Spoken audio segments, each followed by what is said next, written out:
Let's see how to set up and use the Backtrack feature on Apple Watch 11 so that you can retrace your steps while you are traveling or hiking.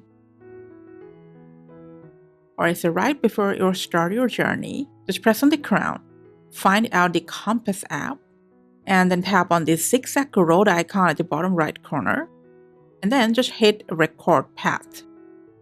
Now, whether you're wearing the watch or not, it'll start recording the direction from and to where you are going. It'll also show up at your home screen. When you arrive at your destination, to route back to the starting point, come back to your compass, and then just hit retrace path.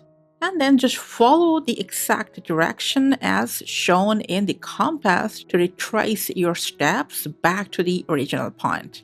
And once you've arrived at your starting point, if you want, you can go back and delete path or remove the previous tracking data from here. And that's it. Thanks for watching.